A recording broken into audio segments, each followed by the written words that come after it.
Ever wonder why some products take off and others just flop? You've poured all of your resources, time, and money into creating something you believe in, but for some reason, it's just not selling. Your audience or customer just doesn't seem to care. So, what's going wrong? Is it the product itself? The way you're marketing it? Or maybe you're targeting the wrong audience? We're going to dive deep into why products fail to sell and, more importantly, how you can flip the script and successfully launch a product that will. We'll break down the common mistakes that keep products on the shelf and walk you through a proven, step-by-step plan to validate, test, and launch something the market is actually demanding. If you're ready to turn things around and get your product moving in the right direction, stay tuned.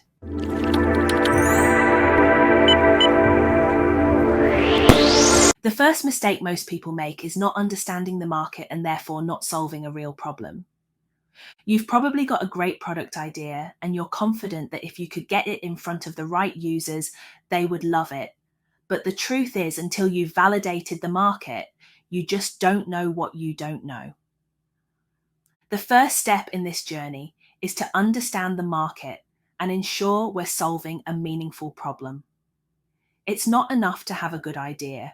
We need to know if there's a gap that truly needs filling.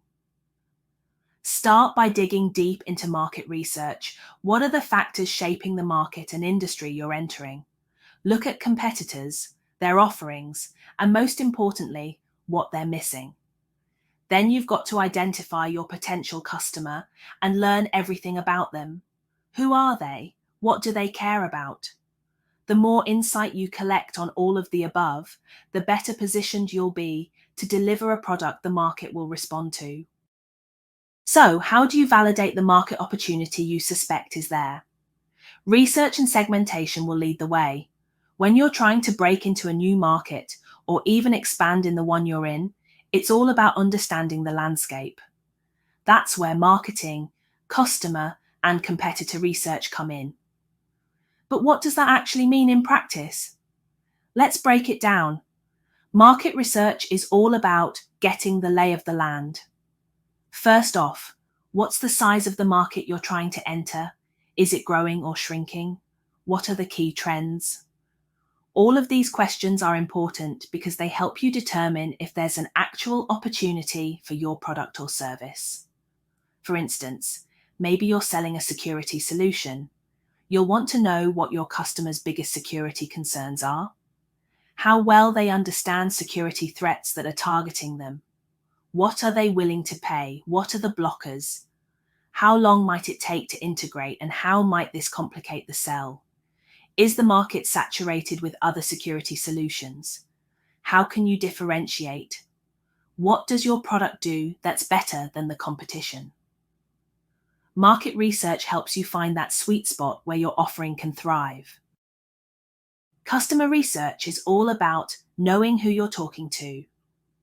This is where you dive into who your customers are. It's not enough to say everyone who uses a smartphone or millennials is your target market. You need to get really, really specific.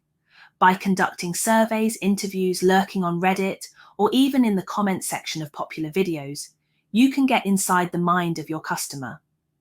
You need to go beyond demographic insights like age, location, and dig into their behaviors and attitudes. What do they hate about their current solution? How many times a day do they use a tool like yours? You want to understand the why behind their decisions. This helps you position your product in a way that directly addresses their needs.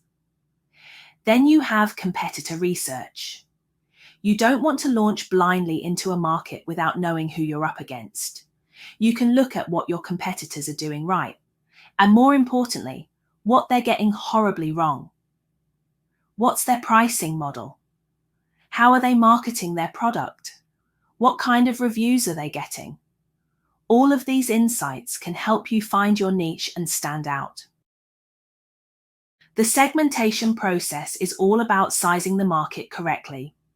Many a promising product has failed to sell due to the team behind it incorrectly segmenting and sizing the market. Estimating millions of customers when there are in fact thousands can be detrimental. Having an accurate view of your market is critical, and segmentation is the way to get that.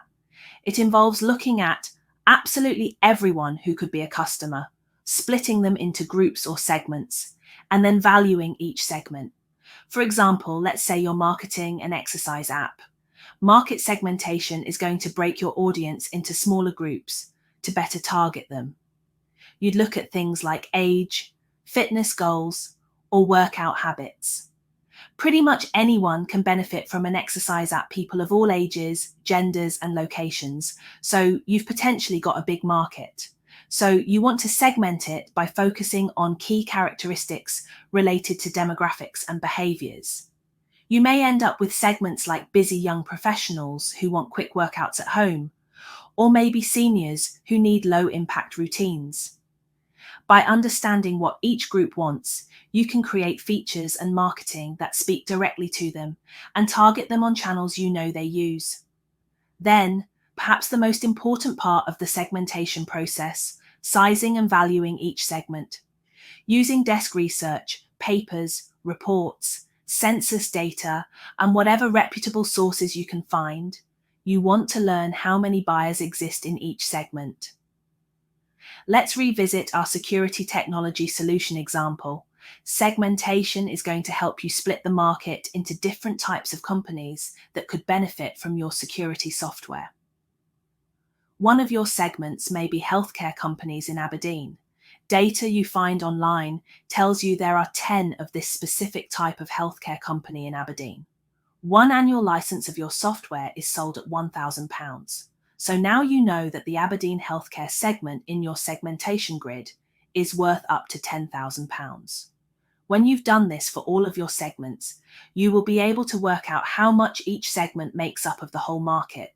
For example, all of the other segments combined may equal £90,000, meaning that the Aberdeen healthcare segment is worth 10% of the market. This is how segmentation helps you answer the important question: how big is your market opportunity? By breaking the market into smaller, actionable chunks, you can estimate how many potential customers are out there and prioritize which segment to focus on first. So let's bring all of the moving parts together: marketing, customer, and competitor research. Along with segmentation, these areas are all going to empower you to 1. Understand if there's a market opportunity. 2. Define who your customers are and what they need. 3. Get a clear picture of the competitive landscape. And 4th, segment the market to figure out where to focus your efforts. In the end, it's about doing your homework upfront so you can avoid costly mistakes and enter the market with a product that's set up for success. That's the power of research. It's like having a treasure map before you set out on your journey. So how do you go about conducting market research that is reliable?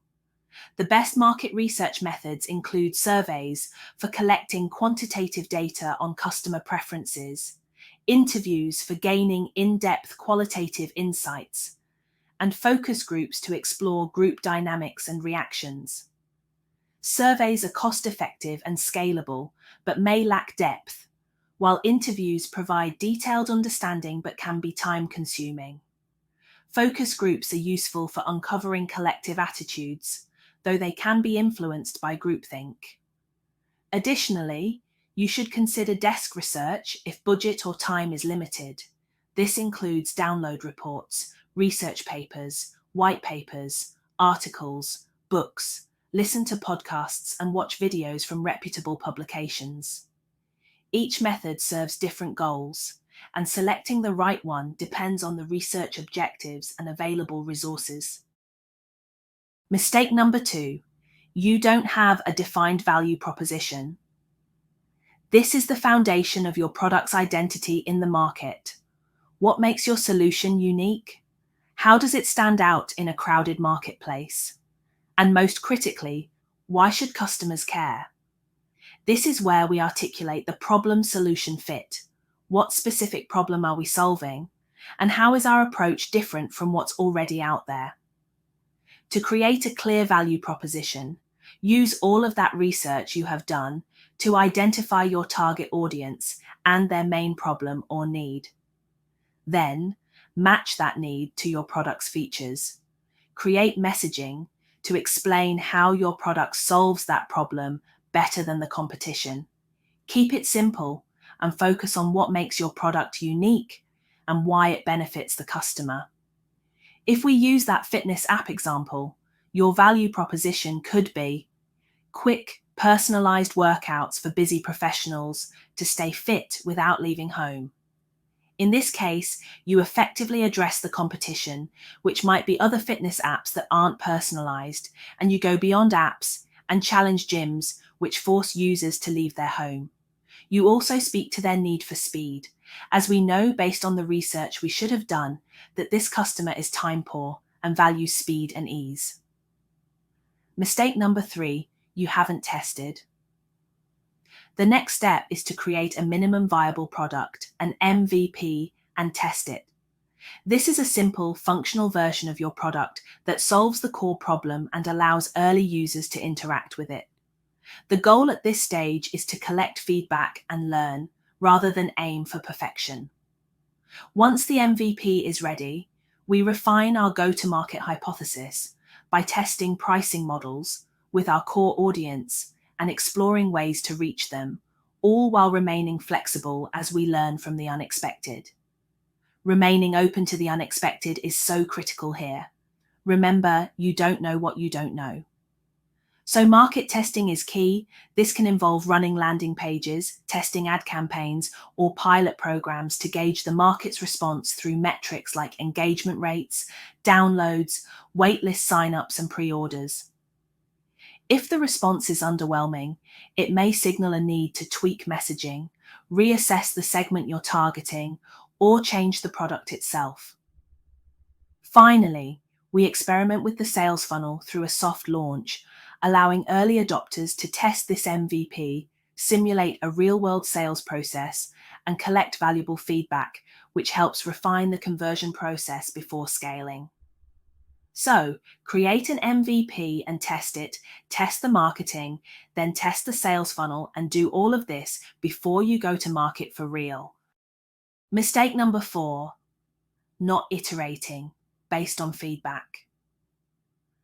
After you've tested your MVP, it's highly likely you'll have tons of feedback that you can implement. This is the time to do that, but keep in mind, iteration is an ongoing process. As we gather feedback, it's crucial to refine the product, the marketing and sales funnel, removing friction points, adding requested features, and polishing the experience. It's unlikely that we'll get everything right the first time, so constant iteration based on real-world insights is what will move the product towards success. Mistake number 5, launching without proper validation.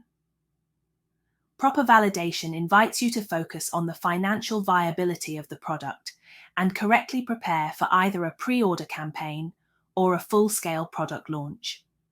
This begins with conducting thorough revenue forecasting to project potential earnings based on market interest, pricing models, and expected sales volumes. It's essential to dive deep into the unit economics, which examines the profitability of each unit sold. This involves calculating whether the revenue from each sale not only covers the production costs, but also accounts for other critical factors like customer acquisition costs, marketing expenses, and overall operational overhead. These financial insights will determine whether the product can scale sustainably and profitably over time. So let's recap. Here's how you'll avoid making these common mistakes. Phase 1. Validate your hypothesis. Prove that there is a legitimate market opportunity by conducting market, customer, and competitor research and segmenting the market. This will show you the market landscape, who you'll be serving and who you'll be competing against, and most importantly, how big the market opportunity may be. Next, phase 2. MVP development and testing. Build the MVP and test it with real users. collect feedback, and be prepared to iterate on everything from messaging, marketing, and sales funnel to the actual product itself. Phase 3. Validate financials and plan your go-to-market. This area of validation focuses on ensuring the product's financial viability and preparing for a pre-order campaign or full launch. Remember, this process isn't about guessing, it's about learning. It's about minimizing risk and maximizing the chances of success by ensuring that the product we're building is something the market truly wants. Thanks for watching. Please remember to like, comment, and subscribe. Until next time.